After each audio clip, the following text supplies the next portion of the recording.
পরিষদে আলোচনা করেছিলেন, উপদেষ্টা পরিষদে এই কথাটি উঠছিল কিনা যে আসলে যারা পরবর্তী সরকার প্রধান যারা হবেন, যিনি হবেন তার বাসভবনটি কোথায় হবে, সেক্ষেত্রে সেই সিদ্ধান্ত কিছু হয়েছে কিনা? যেহেতু এটা প্রধান দেখলেন আজকে কি পরিস্থিতি দেখলেন, এটাও বলবেন। পরবর্তী প্রধানমন্ত্রীর বাসভবন বিষয়ে সেটা পরবর্তীতে আলোচনা হবে।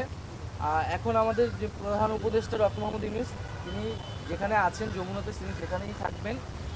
আর যেটা বললেন যে হচ্ছে এখন এই অবস্থা, এখন আমরা ভিতরে দেখতে পেয়েছি যে এখানে হচ্ছে প্রচুর দেওয়াল লিখন আছে, গ্রাফিতি আছে। যারা সেদিন এসেছিলেন, স্টুডেন্টরা এসেছিলেন, তারা তাদের ক্ষোভ প্রকাশ করেছেন।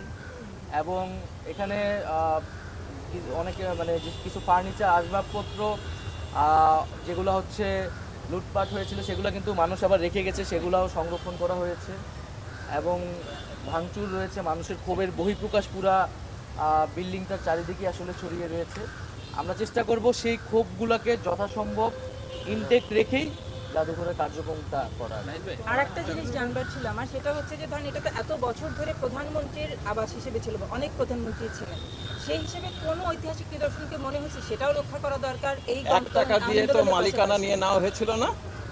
1 টাকা দিয়ে কি মালিকানা নেওয়া হয়েছিল? জনগণের ছিল কতখানি? আমরা জনগণের জন্য এটা উন্মুক্ত করার চিন্তা করছি। না না, সেটা তো আমি বললাম যে ঐতিহাসিক কোনো অন্য কোনো নিদর্শন আছে কিনা অন্য কোনো সময়ে।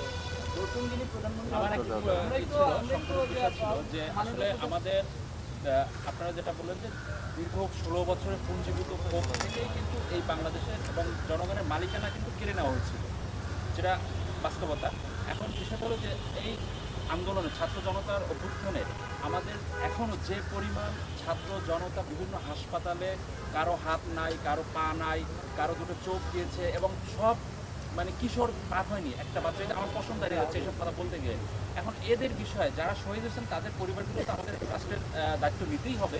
পাশাপাশি এই যে পরিবারগুলা এবং এইটা সুষ্ঠু একটা পরিসংখ্যান আপনারা এবং সুষ্ঠুভাবে সমস্ত সারা দেশ থেকে তথ্যগুলো কালেকশন করছেন কিনা, এবং তাদের এই মুহূর্তে অনেকেরই দেখা যাচ্ছে বিদেশে চিকিৎসার জন্য প্রয়োজন, নিলে হয়তো তার চোখটা ভালো হয়ে যেতে পারে, এরকম মানে আপনাদের কঠোরভাবে মানে খুব গভীরভাবে এগুলো ব্যবস্থা নিচ্ছেন কিনা যদি বলেন, কারণ অনেককে আমি নিউজ করতে আমরা হচ্ছে খারাপ অবস্থা।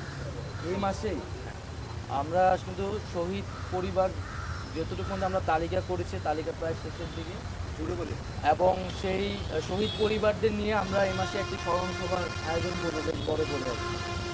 এবং সেখানেই মূলত ফাউন্ডেশনের দিক আমরা কার্যক্রমটি চলছে, আর সেটির ঘোষণা হবে। এবং আমাদের যেই আহতদের ব্যাপারে এবং শহীদ পরিবারদের ব্যাপারে যে কমিটমেন্টগুলো আর্থিক এবং অন্যান্য প্রতিশ্রুতিগুলো সেখান থেকে দেওয়া হবে, এবং যে তালিকাটিও সেখান থেকে আমরা ঘোষণা করব। এটা